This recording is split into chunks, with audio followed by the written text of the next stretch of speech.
kita sowan kepada tokoh-tokoh kita, dan mudah-mudahan dari berbagai informasi-informasi itu input yang diterima dari para perantau kita, ini bisa menjadi obat ya, sugesti bagi kita untuk mengambil kebijakan di Sumatera Barat.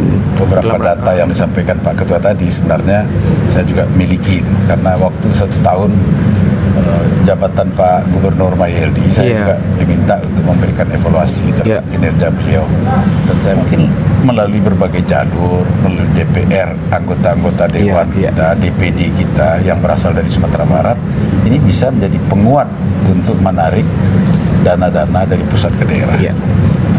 Pendekatan ini saya sarankan juga dilakukan oleh Pak Gubernur. Daerah mesti all out. Jadi ini kan juga akan menjadi ukuran bagi pusat, apakah daerah mampu nggak menyelesaikan urusannya sendiri gitu. Jadi penilaian pula bagi pusat. Itu dia. Di provinsi lain kok mereka bisa lancar, di Sumatera Barat kok tidak gitu. Berapa yang untuk petani sebenarnya? Karena kritik orang selama ini banyak ke situ kan. Banyak anggaran, tapi penitia-penitia, perjalanan dinas, bentuk tim-tim, rapat-rapat, bukan untuk petani. Nah, bisa enggak lakukan itu? Tanda tangan di sini. Selesai rapat tanda tangan. Jadi leader itu memang menentukan sekali ya. Kan inti manajemen itu kepemimpinan. Siapa? Cuma seperti Pak Gamawan tadi, sekali-sekali kan gubernur juga harus mengeluarkan tajinya juga ya. Iya.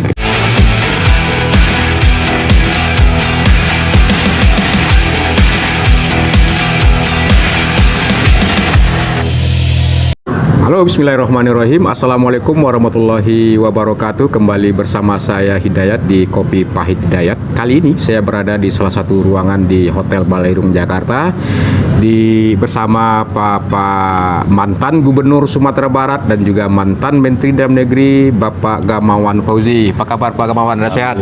Alhamdulillah. Termasuk juga dengan Ketua DPRD Provinsi Sumatera Barat.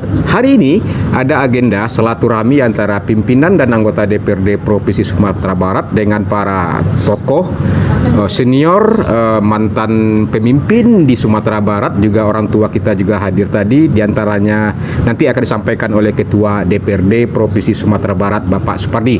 Kita akan berbincang apa motivasi dan sasaran yang diharapkan oleh DPRD yang menginisiasi silaturahmi ini. Pak Ketua Supardi, ada sehat ya? Alhamdulillah sehat. Bisa dijelaskan motivasi dan sasaran yang diinginkan dari kegiatan silaturahmi ini, Pak Ketua? Ya. Pertama tentu silaturahmi ya, karena sekarang ini masih kebetulan bulan Syawal, dan kita juga sekaligus menyapa tokoh-tokoh masyarakat kita di Jakarta khususnya, dan kita juga meminta saran pendapat sekaligus juga mengekspos ya perkembangan terakhir Sumatera Barat, meskipun kita juga tahu para tokoh-tokoh kita tentu secara data mereka terus mengupdate ya pertumbuhan dari kondisi Sumatera Barat sendiri. Dan alhamdulillah beberapa tokoh kita juga hadir di samping ya, itu Mas sebutkan siapa ya yang hadir tadi mungkin samping juga Pak Gamawan juga hadir, Pak Bakhtiar Khamsah ya, mantan Menteri Sosial kan ya. Dan juga hadir Pak Kasrul Samsudin, mantan Kapolda Sumatera Barat. Pak Firdaus juga hadir, Pak Safrizal Akhyar juga hadir, Ketua GEBU Minang DKI, Ketua GEBU Minang DKI, dan Pak Basri Jabar ya, senior kita di jurnalis juga. Nah, memang pertemuan kali ini adalah pertemuan perdana tentunya ya, DPRD Provinsi Sumatera Barat mencoba sharing langsung ke Jakarta, dan tentunya ini akan kita coba follow up ya, follow up terus, minimal 1 kali dalam 3 bulan ini akan kita tetap undang, kita sowan kepada tokoh-tokoh kita, dan mudah-mudahan dari berbagai informasi-informasi itu input yang diterima dari para perantau kita, ini bisa menjadi obat ya, sugesti bagi kita untuk mengambil kebijakan di Sumatera Barat. Dalam rangka percepatan pembangunan Sumatera Barat di seluruh sektor kehidupan. Pembangunan Sumatera Barat dari sektor pendidikan yang tadi juga telah kita ekspos kondisinya sekarang. Baik, ini pada senior guru kita juga Pak Gamawan, dan juga beliau sebagai pernah Menteri Dalam Negeri ketika Bapak SBY menjadi Presiden, tentu sangat memahami hubungan ketata kelolaan otonomi daerah, pusat dengan daerah.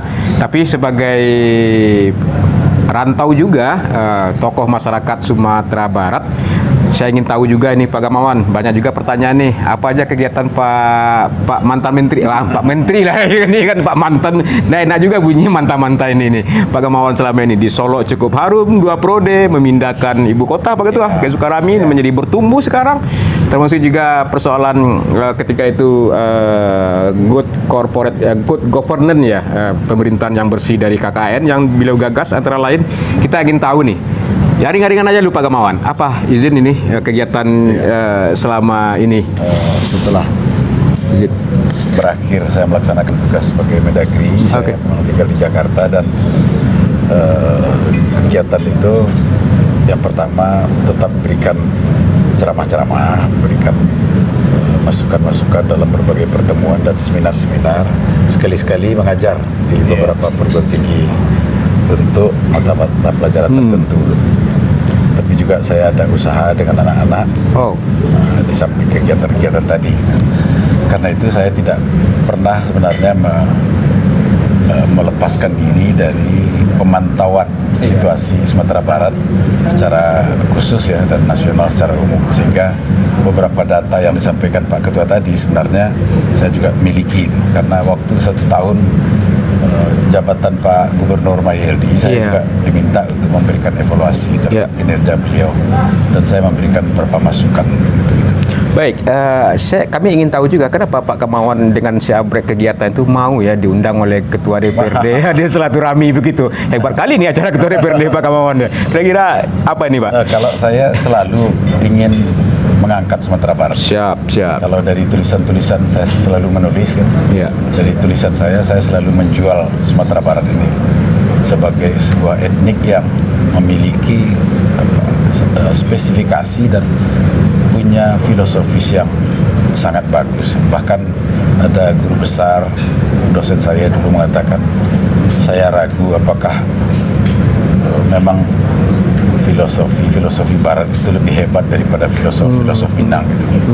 Karena Minang ini kaya dengan filsafat hidup, kaya dengan nilai-nilai gitu.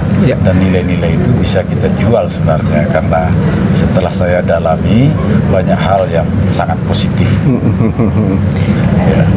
Cuman berbeda ya, kalau para filosof Barat itu mereka menulis, kalau kita bertutur. Budaya lisan cenderung ya di warung, di lapau. Mestinya itu semua dibukukan gitu. Banyak hal-hal yang sangat hebat dari filsafat Minang ini, tapi tidak dibukukan. Mudah-mudahan nanti ada generasi yang mencoba mengumpulkan itu semua. Literasi ya, literasi juga.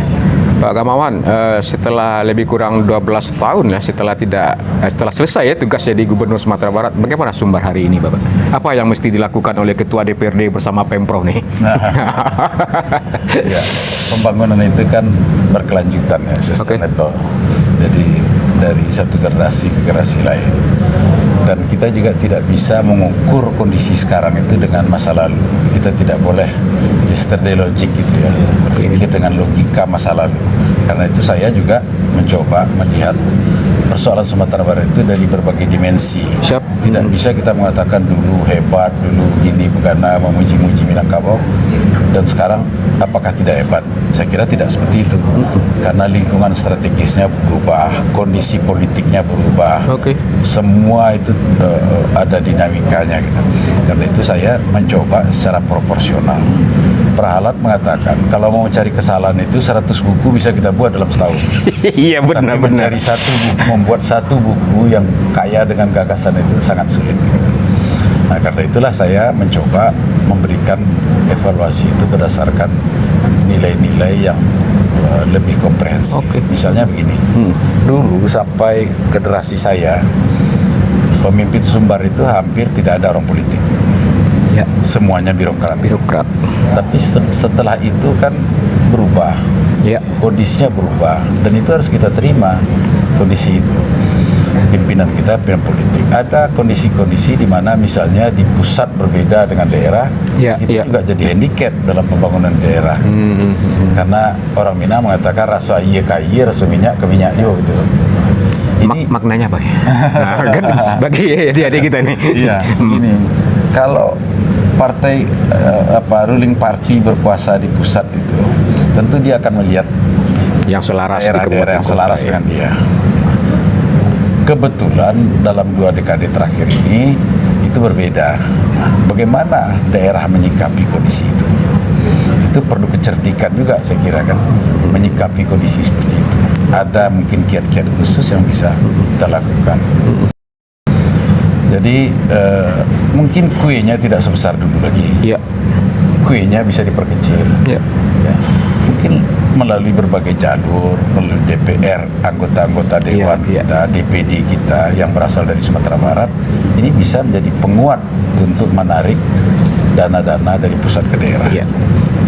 Pendekatan ini saya sarankan juga dilakukan oleh Pak Gubernur, sehingga bukan hanya dana pokir, tapi juga bagaimana mengalihkan dana-dana itu. Dana pokir aja kan program terbatas, strategis. tapi bisa dari dana-dana lain melalui menteri-menteri yang terkait mengalokasikan berbagai kegiatan dan program di Sumatera Barat. Kalau seperti itu kan memang pemerintah pusat kan sudah mulai misalnya mengalokasikan anggaran untuk membuat tol. Ya. Tapi ada problem itu, Pak. Iya. Kami dapat informasi Istana Negara juga kecewa begitu. Gimana kita harus menyikapinya, Ya, Pak Gamawan? mestinya ini kita all out ya. Sip. Kalau ada hal-hal seperti ini, daerah mesti all out. Jadi ini kan juga akan menjadi ukuran bagi pusat. Apakah daerah mampu nggak menyelesaikan urusannya sendiri? Gitu. Jadi penilaian pula bagi pusat. Itu dia. Di provinsi lain kok mereka bisa lancar, di Sumatera Barat kok tidak gitu. Nah, ini sesuatu yang harus dijawab sendiri dengan bukti-bukti bahwa kita mampu menyelesaikan itu. Iya, untuk bisa ada program-program strategis nasional lagi selanjutnya ya Pak Gamawan ya. Iya. Baik, Pak Gamawan tahu persoalan sosial, pendidikan, kesehatan, perekonomian. Kira-kira apa yang prioritas? Apakah pertanian Progul yang 650 miliar itu dari kacamata Pak Gubernur Sumatera Barat periode dulunya masih strategis untuk bisa mengangkat pertumbuhan ekonomi? Alokasi anggaran itu tidak cukup mewakili apakah itu sukses atau tidak. Tapi apa yang akan dijangkau dengan anggaran itu? Misalnya gini, Cina itu sekarang produksi padinya sudah mencapai 15 ton per hektar misalnya. Apakah kita memerlukan pemuliaan bibit atau tidak? Arah anggaran ini. Kita rata-rata 4 kita ton. 6 paling tinggi. 4,6 ya. Nah, apakah tidak perlu pemulihan padi ini? Satu program. Yang kedua dari segi pupuk. Harga pupuk itu 600.000 per karung. Harga gabah 300.000. Nah, kalau hanya mensubsidi ini anggaran ini digunakan, maka ekonomi itu cuma ekonomi subsistensi, hanya bisa untuk hidup, tapi tidak untuk bertumbuh, tidak untuk kaya. Jadi ini perlu dipertimbangkan oleh Pemda bersama dengan DPRD. Alokasi uang sebanyak itu kita gunakan untuk apa? Saya sudah bicara dengan Pak Gubernur. Kita gunakan untuk apa? Kalau tepat penggunaannya barangkali bisa bermakna, tapi kalau tidak tepat penggunaannya, dia hanya akan jadi ekonomi subsistensi saja, sekedar untuk makan. Prioritasnya banyak untuk alokasinya pengadaannya Pak Ketua. Alat mesin pertanian. Itu yang saya kira perlu. Apakah ini mengurangi kos petani misalnya? Apakah mengurangi kos petani itu bisa dari penggarapan, bisa dari harga pupuk, bisa macam-macam. Sekarang kalau kita pakai pupuk nasional, taruhlah mulai dari ternak sampai dengan padi, hortikultura dan sebagainya. Apakah kita akan membuat pabrik pupuk sendiri, alokasi itu dengan teknologi sendiri? Siap. Dan expert kita ada yang ahli nutrisi itu kan. Nah, ini yang saya tidak tahu. Pengalokasiannya kita tahu, tapi apakah penggunaannya itu tepat untuk mengangkat ekonomi Sumatera Barat? Ini Pak Ketua memang sekitar 50% usaha masyarakat kita ada di sektor pertanian. 23% PDRB. Nah ya, kontribusinya. Artinya apa? Mestinya kan 50% juga PDRB. Kalau bisa ideal. Iya, logika seperti itu Pak Ketua. Seperti itu. Nah, artinya ada suatu masalah di situ harus dijawab. Siap. Nah, diskusi ini saya kira harus intensif dilakukan karena tidak cukup hanya pengalokasian anggaran. Jangan-jangan tiba rapat. Itu yang banyak kan, surat jalanan dinas, ya kan, tim-tim penitia. Kalau itu tidak akan banyak. Coba lihat nanti dari sekian alokasi anggaran itu peruntukannya terbesar itu apa? Tugas kita nih Pak Ketua. Jadi memang harus lebih tajam lagi melihat dari sekian itu X berapa yang untuk petani sebenarnya. Karena kritik orang selama ini banyak ke situ kan. banyak anggaran, tapi penitia-penitia, perjalanan dinas, bentuk tim-tim, rapat-rapat, bukan untuk petani. Nah, DPRD saya kira harus mempertajam itu. Siap. Lihat. Baik, itu catatan yang sangat strategis yang beliau berikan, money follow program yang berazas manfaat ya, Pak Kiai. Terus terakhir dan sekarang kalau bisa nanti gini. Ya. Itu dievaluasi. Kita starting point kita di mana sekarang? Starting point kita di sektor pertanian seperti apa? Pegang ini. Pada tahun kedua target kita seperti apa? Pada tahun ketiga target kita seperti apa? Sehingga Indeks petani itu ya. tidak bisa sudah dialokasikan dana sekian besar terus dianggap sudah sukses, tidak bisa. Siap. Satu lagi misalnya pengolahan hasil pertanian. Saya kan sudah mendengar ekspos dari Pak Gubernur. Nanti akan dibuat UMKM, cabai giling apa gitu ya, tomat, ketika harga turun nanti akan akan diolah oleh masyarakat kita dalam bentuk UMKM. Saya bilang, oke, itu bagus. Tapi mana yang lebih bagus, kita mengundang perusahaannya itu ada di Sumatera Barat atau kita mengerjakan sendiri? Karena apakah kita lebih efisien daripada Indofood? Apakah kita lebih efisien dari ABC? Mau bangun BUMD? Mesti seperti itu. BUMD ini kan BUMD Agro. Apakah lebih efisien BUMD ini? Pertanyaannya itu. Karena pembentukan BUMD itu adalah penambahan organisasi, penambahan kos. Kalau saya sampai ke situ, saya selalu ini dialokasinya anggaran itu apa? Tidak bisa hanya besarnya alokasi anggaran, tidak cukup. Jadi kita harus lebih kritis sampai kepada penggunaannya itu detail. Dan peran itu sesungguhnya harus dimainkan, diperankan oleh DPRD, badan anggaran ya. Iya, badan anggaran. Ya, inilah mungkin kita bisa minta, misalnya kan ada ahli-ahli kita yang berpengalaman di ini, orang Minang. Misalnya katakanlah Doni Oskaria, dia kan betul-betul pelaku bisnis.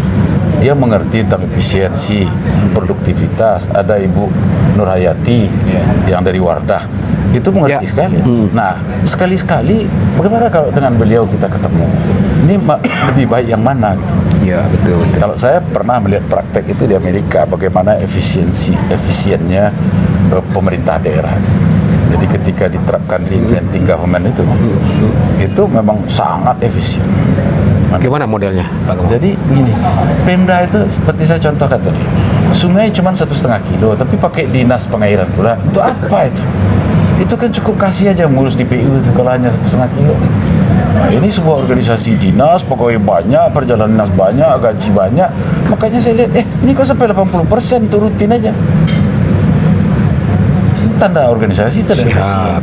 Jadi ini harus komprehensif dilihat persoalan. Nah, saya melihat itu penting. Jadi tidak cukup hanya pengalokasian anggaran, harus dibahas lebih detail dan DPRD itu baru yakin baru mau menyetujui. Setelah yakin baru mau menyetujui. Aduh, berat nih. Setelah yakin baru tekan gitu. Baik. Mungkin sedikit lagi gambaran terkait persoalan pembangunan sektor pariwisata yang juga Pak Gamawan sebut ini adalah sektor yang strategis untuk mengangkat pertumbuhan ekonomi daerah kita. Tapi kan jika pembangunan pariwisata kan tidak lepas dari pembangunan di sektor lain, terutama infrastruktur. Dari pengalaman yang kemarin seperti disampaikan oleh Ketua DPRD, sering di rapat-rapat, bagaimana orang mau ke objek wisata kalau macet atau apa gitu. Dalam membangun sektor itu kan kita harus melihat semua sisi secara holistik. Mana yang didulukan? Ada orang mengatakan gini, kita siapkan infrastruktur dulu baru kita undang orang. Tapi kan ada juga yang orang Minang mengatakan menyelisih sambil tapang. Iya. Menyelisih sambil tapang. Jadi hal-hal yang prinsip oke. Tapi yang di luar prinsip itu bisa dilaksanakan setelah jalan pembenahan. Nah, melihat ini perlu tajam. Saya lihat gini, jangan terlanjur resort itu semraut dulu sehingga orang tidak mau datang lagi. Misalnya kita dulu mengunggulkan Mande, sekarang kok stuck Mande? Apa yang salah? Apakah master plan-nya sudah jadi? Apakah detailnya sudah jadi? Apakah detail engineer-nya sudah jadi? Mestinya sampai situ dipikir. Sehingga orang datang itu, saya pernah melihat Shenzhen. Saya waktu Lemhanas, studi saya ke Cina. Shenzhen itu dikosongkan, satu kecamatan besar dikosongkan oleh Cina. Lalu dia masukkan tentara, 300.000 orang tentara membangun kota Shenzhen. Yang pertama dibangunnya perencanaannya, sesudah perencanaan infrastrukturnya. Setelah selesai itu dia undang orang sedunia, mari datang ke Shenzhen, the world of the window. Ya. Ini jendela dunia. Tinggal di Shenzhen itu punya 3 pembantu sama dengan 1 orang pembantu di Hong Kong, sehingga lebih banyak orang tinggal di Shenzhen daripada di Hong Kong karena kos murah, living cost murah. Ya, iya. Itu yang dijual. Ada keunggulan komparatif, ada keunggulan kompetitif. Sampai enggak kita mengkaji Berbasis tematik itu ya, berdasar potensi. jadi ini yang saya lihat, kita kadang-kadang kelalaian kita itu sudah dialokasikan dana, sudah apa, sudah. Nah ini kan mesti ada. Terus apa kemudahan yang kita berikan kalau kita mengembangkan pariwisata di Sumatera Barat? Misalnya, oke lah, 3 tahun setelah hotel dibangun kita kasih take holiday, Ya, nggak usah pakai pajak. Keringan pajak ya, 3 tahun. bebas Itu pajak. kebijakan yang menarik. Apalagi kita tawarkan sama aja dengan mobil nih sekarang, orang mau bayar pajak di Jakarta atau bayar di Padang, itu kan bersaing sebenarnya penetapan pajak Ya, dan kemudahan membayar pajak mobil. ya. Saya tidak sebut salah satu PO ya, itu bayar orang Padang tapi bayar pajak di Jakarta. Salah satu PO itu saya tidak usah sebut. Kenapa? Karena di Jakarta dia murah ngurusin, di Padang susah. Sehingga puluhan tahun dia mengurus di Jakarta, mobilnya di Padang, bus-bus besar. Apa yang salah? Mestinya disitulah Sistem kompetisi itu pelayanannya. yang disebut dengan pemerintahan berwirausaha. Jadi pemerintahan itu tidak hanya sebagai birokrat kaku, tapi itu Entrepreneur juga lah ya, dan motif pelayanan sipnya mesti feedback ada. siap. Jadi dia melihat kita bersaing ini, di mana kita bisa mengalahkan orang lain. Seperti pariwisata. Pariwisata itu tidak identik dengan maksiat. Ya. Kita banyak punya keunggulan. Yang pertama, kita bisa wisata religi, bisa wisata pahlawan. Kan bisa kita buat semboyan provinsi para pejuang, provinsi para pendiri negara. Wow. Nggak terpikirkan sama Kita ini. buat semboyan itu banyak dibuat semboyan. Inilah provinsi yang melahirkan para pendiri negara. Coba lah, ada dulu Bu Sri-Mulyani ngomong saya, Pak, saya mau membiayai, buatlah kembali rumah replika, rumah dari tokoh-tokoh nasional kita, mulai dari Sultan Syahrir, Agus Salim, Tan Malaka, Buya Hamka, Bung Hatta, segala macam, nanti dipromosikan. Nah itu kalau di lobi Bu Menteri Keuangan, sekarang mungkin masih ingat beliau, diminta proyek itu. Inilah negeri para pejuang, inilah negeri para pendiri negara. Jadi kita, Kalau ini tingkat, inilah negeri para berdebat. Puisi Starji. ya, betul ya, puisi Starji. Kalau Zumbari. Jadi kita kembalikan itu, kita jual. Nggak ada salahnya, sekarang kan bersaing. Itu yang pemerintah wirausaha itu. Jadi Think jangan- out of the box. Iya. Siap. Jadi jangan berpikir seperti ukuran masa lalu juga. Great danger in time of turbulence is not turbulent. It is to act yesterday logic. Oke. Jadi goncangan ini terjadi karena kita selalu berpikir dengan cara-cara masa lalu. Nah kita tidak, kita harus think out the box. Di Sumatera Barat mungkin politik identitas ini mulai ada gejalanya, mungkin sebagai ini kan Mendagri kan juga pembina politik gitu kan. Ya mungkin ada pesan mungkin bagaimana posisi Sumatera Barat ini di mata nasional kan juga sedikit ini. Saya terakhir Pesannya, Pak Gamawan. terakhir ini tidak mengikuti Oke. soal politik praktis itu. Siap. Saya politik etis, Ya. politik ideologis masih saya ikuti, tapi politik praktis enggak. Siap. Tapi menurut saya orang Minang ini biasa pintar ini untuk menyesuaikan diri dengan itu. Kalau secara jujur saya bukakan tidak enak ini. Yap. Paham. Tidak enak ini. Tapi garisnya seperti itulah. Ada ruling party di pusat dan di daerah bagaimana kondisi. Nah, ini satu handicap juga yang harus dijawab, pandai-pandai kalau saya sebagai gubernur mungkin ada beberapa cara yang harus dilakukan. Bisi aja Pak Ketua kegiatan itu. Kita ada orang kita. Baik, makasih banyak Pak Gamawan. Terakhir kepada Pak Ketua DPRD Pak Supardi, ini banyak hal saran masukan pikir beliau tentu berangkat dari pengalaman dan pemahaman terhadap regulasi penyelenggaraan pemerintahan daerah terutama Pak Ketua. Kira-kira bagaimana ini kita menyikapinya atau menanggapinya butir-butir pemikiran yang menurut hemat kita juga strategis Pak Ketua. Ya, pertama mungkin perlu kita garis bawahi Undang-Undang 23 2014 itu kan menggeser kewenangan DPRD yang selama ini sebagai lembaga legislasi bahagian dari pemerintahan. Oh ya. Artinya apapun yang dilakukan oleh pemerintahan Provinsi Sumatera Barat itu bahagian dari kebijakan DPRD. Nah, kita bahagian dari itu, makanya kita melihat bahwasanya memang betul apa seperti oleh Pak Gamawan dan seperti mana yang disampaikan oleh Bapak kita di Perantau kemarin, perlu semacam sinergitas yang dibangun ya. Banyak hal yang perlu menjadi persoalan kita di Sumatera Barat, termasuk juga tadi disampaikan oleh Pak Gamawan ini bukan persoalan banyak atau dikit anggaran yang digelontorkan untuk masalah progul ya, tapi apakah ini efektif atau tidak ya. Nah, untuk menakar efektif atau tidak itu tentu harus ada alat ukurnya ya. Nah, alat ukurnya itu apa ya? Nah, ini yang perlu kita perjelas. Nah, kemarin kebetulan ketika pembahasan RPJMD Pak Gamawan, kita cuma diberi waktu oleh regulasi itu sangat terbatas betul, sehingga hal-hal yang seharusnya itu menjadi prioritas untuk kita untuk diskusikan itu nggak lagi menjadi prioritas, sehingga kita akui RPJMD yang kita bahas sepakati kemarin itu masih banyak terdapat hal-hal yang perlu kita revisi kembali Pak Dayan. Oke. Nah, tentunya mungkin ini yang perlu kita coba diskusikan kembali dengan teman-teman di DPRD dan juga kepada gubernur sendiri, sehingga apa yang dikelontarkan oleh Pak Gamawan dan Bapak kita tadi itu bisa terakomodir nanti di RPJMD. Jadi bukan masalah banyak atau tidaknya anggaran yang kita upload untuk di progul yang telah kita sepakati secara bersama-sama. Nah, termasuk juga tentang masalah evaluasi pariwisata misalnya kan. Nah, di progul memang pariwisata itu telah kita sepakati masing-masing kota kabupaten itu punya destinasi wisata Ya, unggulan masing-masing gitu ya. Masing-masing. Di samping itu juga kita sepakati ada destinasi wisata yang bersifat internasional. Ya. Nah, kan tidak seluruh kota kabupaten itu bisa menjadikan wilayah sebagai tempat destinasi wisata. Ada yang mungkin yang lain dan sebagainya. Tapi kemarin kita sepakati dari 19 kota kabupaten. Nah, termasuk juga destinasi bertaraf internasional. Nah, apakah ini memungkinkan? Karena waktu kita kan relatif singkat ini. Ya. Maka pertumbuhan ekonomi tadi itu relevansinya dengan pariwisata seperti apa? Ini kan juga perlu kita coba koreksi lebih lanjut. Apalagi masalah fiskal kita yang sangat terbatas seperti mana disampaikan oleh Pak Gamawan, kita sangat bertumpu terhadap dana-dana perimbangan dari pusat. Sementara pusat sendiri kondisi seperti ini.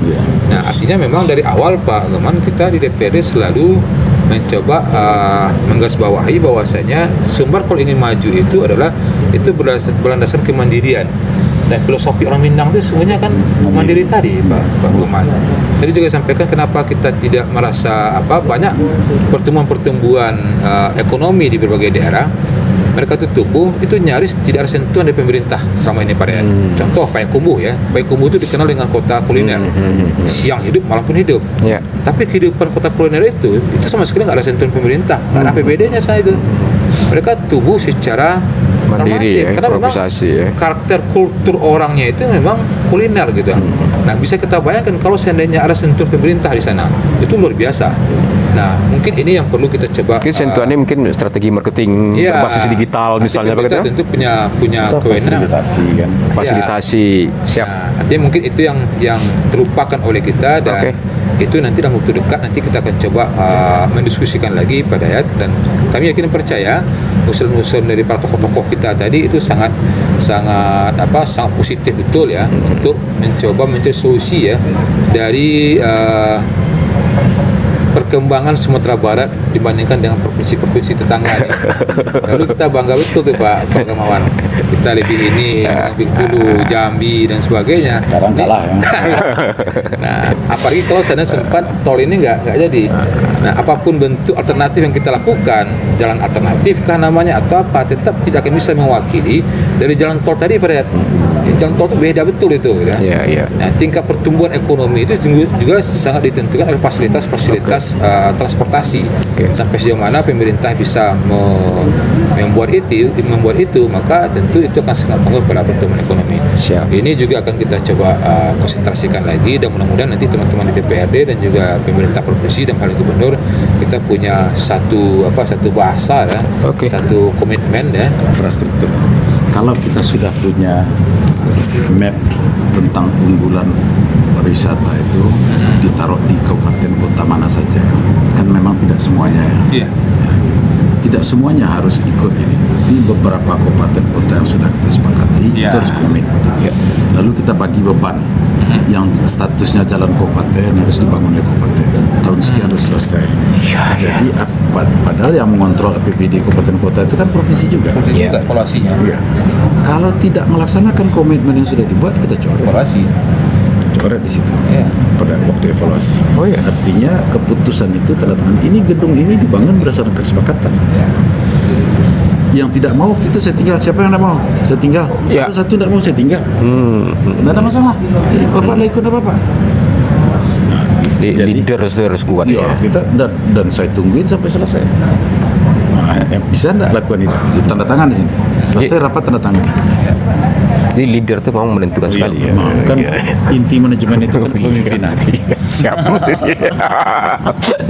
seperti Pak Gamawan tadi, terus sekali kan gubernur juga harus mengeluarkan tajinya juga. Iya. Nah, walaupun di samping gubernur itu mewakili pemerintah pusat, beliau juga punya kewenangan lah. Undang-undang 3 juga mengatur. Saya pernah tidak melantik sekda kabupaten salah satu kabupaten sampai saya berhenti. Ya. Saya tidak mau lantik. Kalau Anda paksakan, saya tidak akan lantik sampai kapanpun saya tidak akan lantik. Memang tidak saya lantik. Nah, jadi memang sekali-sekali perlu seperti itu, karena kita ini kan macam-macam pemikirannya, macam-macam gayanya. Tapi untuk hal yang prinsip atau mengatasnamakan Sumatera Barat dalam bahasa adatnya, adat yang sebatang panjang, ini harus komit. Siap.